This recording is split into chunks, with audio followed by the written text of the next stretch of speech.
guys, welcome back to my channel. In today's video, I'm going to be doing another Pretty Little Liars recap and reaction video for you. And this recap and reaction, I have been waiting to do since I started doing these recap and reaction videos on my channel. And the day has finally come. We all finally know who A is. And I gotta say, I was expecting to sit down here and film this video and just be so excited and like, we know who A is! It was amazing! It was the best episode ever! I'm so happy with who it was! All my expectations were met! And honey, that is not the case at all! I was left feeling extremely underwhelmed and just sitting there like, seriously? After 5 years of watching this show, this is what you give me for A? Seriously? Seriously. So, like I say in all my other previous Pretty Little Liars recap and reaction videos, if you guys don't want any spoilers and you aren't caught up on the new season, then go ahead and click off this video because I will be spoiling everything for you guys. And if you don't want to know who A is yet, make sure click out of this video because I'm going to tell you who A is in about 2.5 seconds. So this episode starts off and we see all of the girls and they're standing on top of a roof, and we see A and they're standing on the roof looking like they're gonna jump. And all the girls are just screaming like, no, don't do it, you finally told us your story, don't do it, don't jump. And then they're all like, ah! And then it flashes and it says like a few hours earlier that night. And it shows Alison with A, and A is taking her and locking her in a little room, and she's waking up and seeing like pictures of her mother and everything, and it looks as if she is in Radley. And then it flashes again and we see all the girls back at the dance and they're all talking about where Allie is, how to find Allie. And Mona comes up and she apparently has been tracking Allie's phone, and they're following the tracking on the phone, and they head to the Kissimmee building, and they get inside there and it's all locked and they need a security code to get in. And this whole time Sarah is there with Emily, and Sarah says something about how like A gave her a cupcake every day, like I think it was like July 7th or September 7th or something. So they use that as the code and it gets them into the building. They get inside the building and it's just this like crazy high-tech like computer system inside. A TV screen pops up onto the wall and they're watching, and they see Allie locked inside of this room, and then they see the black hoodie talking to her, and Allie's just saying like, how could you do this? I helped you so much, yada yada yada. And then the black hoodie slowly turns around and we see none other than Cece Drake. Woohoo, A is Cece. I'm so freaking excited. I literally just stared at my TV like this. Seriously? 5 years and you are going to make Cece Drake A? What? The worst person I could have picked to be A, like going through all the list of people that have popped up on the show before, I made like a little list in my head. I'm like, okay, if this person turns out to be A, that is gonna suck and it's gonna ruin the whole show for me. And Cece was literally at the top of that list. My reasonings for not liking Cece as A is I feel like we don't have any emotional attachment to Cece, like whatsoever. So for them to pick a character that none of us have any emotional attachment to, and we don't really feel like betrayed or hurt or shocked or anything like that when this person pops up, I feel like that was just like the absolute worst choice they could have picked for A. That's just my thoughts on it. When I saw her turn around, I got so instantly disappointed. And when she started going into telling her story, oh, I'm just so disappointed with this choice. Like 5 years and you give me Cece Drake. This has got to be a joke. But anyway, turns around, we see it's Cece. Everybody's just like, oh my god, it's Cece Drake. Oh god, so stupid. So then Cece starts to tell Alison her story, and she starts off with the flashback of Cece with Alison in the tub that her dad told us about in a few previous episodes. So it shows Cece, and she is the little boy, and she is still Charles in this flashback, and she's talking to Alison, her sister, and Alison is upset and crying. So Cece, Charles, goes to take Alison and put her in the bathtub to try and make her not upset anymore and not cry anymore. So she didn't mean to like accidentally try and drown Alison. The whole time she was just trying to help her stop crying is the gist I got out of that. Alison's dad walks in, picks up Alison out of the tub. They're all screaming like, how could you do this? Blah, blah, blah, blah, blah. And then they take the little boy, Charles, and they check him into Radley.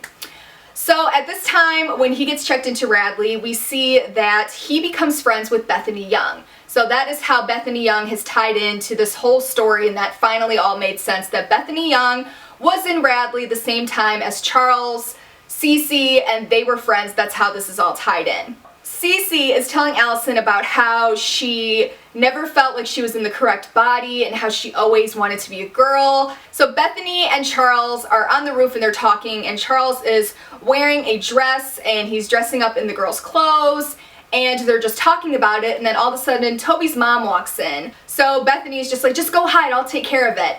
And Toby's mother walks up to Bethany and they start having like an altercation and like kind of yelling at each other, and then Bethany just straight up pushes Toby's mother off the roof. So Bethany Young is the one that killed Toby's mother. She didn't commit suicide. So then Charles runs out and he's like, what are you doing? How could you do that? And Bethany's like, what are you talking about? You're the one that pushed her, because she's completely out of her mind. So she blames Toby's mother getting killed, that she did it, on Charles. And Cece is telling Alison about how she was in Radley for a really long time, and she got out of Radley for a funeral. And this part kind of really confused me, but I think what she was describing to Alison was that her mom took her out of Radley for a funeral, but the funeral was actually for Charles. So she was burying and laying to rest the soul of Charles in her body because she no longer wanted to be a boy and she wanted to continue living her life as a girl. So her mother and Cece had like a burial service to bury Charles and her soul, is kind of how I took it as. So she could be born again as a girl, and then she went on to say that her name was Charlotte. So Charles is Cece, and Cece is Charlotte, and Charlotte is A. Oh my gosh, this episode was so confusing. So okay, let's keep going. Let's keep going and see what's going on here. So then after this funeral service for Charles, Cece goes back to Radley, and she's in Radley for quite some time again, but her mother comes up and says that she's getting out of Radley because she got into UPenn. So then Cece is going off to college. This episode was just like straight over my head. So this recap is going to be a hot mess. I apologize. This is so confusing. So when Cece is in UPenn, then we see Cece coming into contact with Jason, and she meets Jason, who is her brother. So this part is just so twisted. So Cece, as we all know, dated Jason. So it turns out Jason actually dated his brother, which is Cece. So that part just was, I was like, seriously? Really? Like, I have no words for this. Then there was another scene after Cece was at the college meeting Jason and dating her brother, that it was showing Alison's mom and Cece talking on the porch of Alison's mom's house. So they're talking about like, how could you do this? I kept your secret. I kept your secret so you could live out your life the way you wanted to and be happy. So this part was also really confusing to me because I don't know if she was at the house strictly just talking to Alison's mom and then it would be like this big bomb that exploded if she was actually there, or if she was at the house because she was there when she was dating Jason, or if she was at the house because at this time she was like friends with Alison, or if she was friends with Alison and dating Jason at the same time, but neither one of them knew that it was their sister. Y'all keeping up with me because I can't even keep up with myself right now. This is ridiculous. There was some scene in there where Cece is talking to Alison about the night that she hit her upside the head with the rock. So it turns out Cece is the one that hit Alison in the head with the rock, but the reason that it happened was because apparently Bethany had gotten out of Radley, and Cece was worried that Bethany was going to try and hurt her mother, and that she thought it was Bethany who she was coming up behind and hit inside the head with the rock, because Bethany was just out to get their whole family and just crazy and against the whole De Laurentiis family, so Cece was trying to protect her mother. So she walks up to her thinking it's Bethany, she whacks her upside the head with the rock. Alison's mom was watching from the window. We see Alison fall to the ground, and Cece looks down and realizes that it's Alison and it's not Bethany, and she just completely loses it, like, oh my god, I just hit my sister upside the head with the rock, I killed my sister, my mother saw me kill her, what did I just do? This is insane. Then we see the scene with Wilden. Wilden is back, and Allie's mom is handing him like an envelope full of money. So Alison's mom paid Wilden to take Cece back to Radley. So that was how Wilden was connected into this whole Cece Alison thing, I think. I cannot remember for the life of me when this scene actually took place, if it was before the whole hitting her upside the head with the rock thing or after, but Mona met Cece in Radley, and it was when Mona just had been caught as the original A, and she was like all drugged up and still crazy out of her mind. Mona kept thinking that Cece was actually Alison. And during this whole time in Radley, Cece would talk to Mona, and she wanted to know about all the girls. So while Mona was in Radley, Cece started to take over the role of being A and learning how to play the game from Mona while Mona was in her drugged up crazy state. Then Mona also makes this huge confession that she apparently is the one who actually killed Bethany Young, and I'm just like, what? I thought that Spencer's sister confessed to killing Bethany Young like a season ago, and now Mona's saying she's actually the one that killed Bethany Young because she thought Bethany was Alison. So Mona was in the De Laurentiis' yard, walking up behind a blonde girl wearing the yellow top, and she hit her upside the head with a shovel. Turns out that was actually Bethany. So Cece hit Allie in the head thinking it was Bethany, and Mona hit Bethany in the head thinking it was Allie. Y'all keeping up with me? I told you this is crazy, and I'm just scatterbrained trying to get this all out right now. So Cece's pulling all this crap with the girls, and she claims the reason she was pulling all this stuff with the girls was because they were mean to Alison, or they didn't care about Alison. The part of why she tortured the girls was a little bit hazy for me. That part didn't really make sense to me, but something about she was sticking up for Alison and the girls were mean. I have no idea. So then she starts talking about the night of the fire, that all the girls got stuck in the house. And she said that there was another redcoat, obviously, and this was a whole setup to see if Alison was still alive, because Cece had a feeling that Alison was still alive and she was still out there. So Cece, this whole time, has a helper, and the helper is Redcoat, and also the woman in the black veil. So this was the only other part of the episode I was like, please let this be somebody good, because I'm already so pissed off that Cece Drake is A, that I hope Redcoat and woman in the black veil is somebody that's gonna just shock me to my core, and I'm gonna be like, oh my god, this was so good. The girl takes off the mask, and we see Sarah Harvey. Sarah Harvey is Redcoat and the woman in the black veil.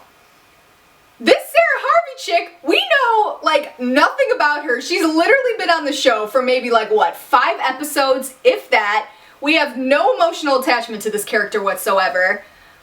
These two choices, Cece and Sarah Harvey, I can't even believe it. I think it's so stupid. Like, come on, you couldn't pick somebody better. This is so stupid. So then it flashes again, back to the girls just watching this story, and it's flashed to them quite a few times, but I mean, it was kind of pointless and just, it's pointless to talk about. But this time it flashes to the girls, and they're like, we gotta get out of here. We gotta get to Alison. How do we get out of this little chamber thing? They find a way to break out, and they come up to Radley, because apparently that is where Alison and Cece have been this whole time, is in Radley. Then we see Redcoat, good old Sarah Harvey, because that's so exciting, Sarah Harvey as Redcoat, and Sarah is making some bomb to blow up Radley. So the girls, they all storm in, and they stop Sarah, and the only good part of this whole episode is when Emily decked Sarah Harvey in the face. So then we see the girls, and it flashes to the scene that was at the beginning of this whole episode, and we see Cece getting ready to jump off the building, and all the girls screaming, telling her not to, and then all of a sudden she turns around, she jumps down, looks at the girls, and she says, game over. So then it flashes again, and it shows all the girls in front of Allie's house with all their cars packed up, getting ready to leave for college. And then it flashes again, and it says 5 years later, and we see Alison standing inside of a classroom. It looks like she's at Rosewood, writing on a board like she is a teacher now. And the rest of the girls run in, and they're saying like, Alison, you have to get out of here. He's coming for you. He's coming now. We came back for you. You have to get out of here. And then they're all like, and then that is how this episode ends. So normally I do theories in this video, but now that we know who A is and we know who Redcoat is and all these people have been revealed, I really can't give any theories. But I just have to say that I was so disappointed in this finale. I expected so much more, and maybe it's just because the show has been so good over the past 5 years. My expectations were just like all the way up here, and I thought A was going to be some crazy, shocking story, and it was going to be a character that was just going to completely catch us all off guard, and we would just be so shocked and like, holy crap, I didn't see that coming. I'm so blown away. This was so amazing. And it left me feeling so underwhelmed, and it just sucked. I just was not pleased with it. I loved the storyline. I loved how we got so many answers because we finally found out pretty much everything we needed to know. But just the fact that Cece Drake was A, I can't get past that, and I just think I did not like her being A. I did not like it at all. It was so lackluster to me. I hated the fact that they decided to pick somebody to be A that we had absolutely no emotional attachment to. I don't know about you guys, I'm just speaking for myself and giving my own opinion on this, but I wanted it to be somebody who we had an emotional attachment to, we felt emotionally invested in. If we found out it was going to be somebody we actually cared about, we would feel hurt or betrayed or shocked or something, but Cece, like, there was no emotional attachment to this character whatsoever. At least for me, there was no emotional attachment to Cece. And then, of all things, to make this Sarah Harvey girl be Redcoat and be the woman in the black veil, I think was the stupidest decision the show could have made. We don't know Sarah Harvey at all. We barely know her. We've seen her for a few episodes. She started dating Emily, woohoo. But like, that needed to be somebody I feel like we have seen throughout the whole show, to be Redcoat and to be the woman in the black veil. We needed some kind of emotional attachment to one of those characters, and there was none. I wish they would have gone with somebody else. For both of the characters, for Redcoat, for Woman in the Black Veil, and for A, I wish they would have picked somebody else because it would have made it so much better. But I will say that the last scene of this episode did pique my interest, and I am curious to see how this whole skipping ahead 5 years is going to go with the girls. I think that is an interesting concept and a good way to keep people's interest and wanting to see what's going to happen next. All I know is that I was left feeling underwhelmed and disappointed with the big reveal of A. I'm glad we finally got answers, but I just was expecting so much more out of this reveal. So I would love to hear what you guys thought of the episode, if you guys were left feeling like I was and just feeling disappointed and underwhelmed, or if you guys loved the fact that Cece Drake turned out to be A and you just were so shocked and you just loved it. And also, I'm curious if any of you guys like the whole Sarah Harvey reveal, because I can't see how anybody would like the Sarah Harvey reveal, but I'm so curious to see if a lot of you guys did like that and you thought that it was a good twist. So any thoughts that you guys have and all that stuff, just go ahead and leave them in the comments below. I really hope that you guys enjoyed it, and I will see you in my next video. Bye guys!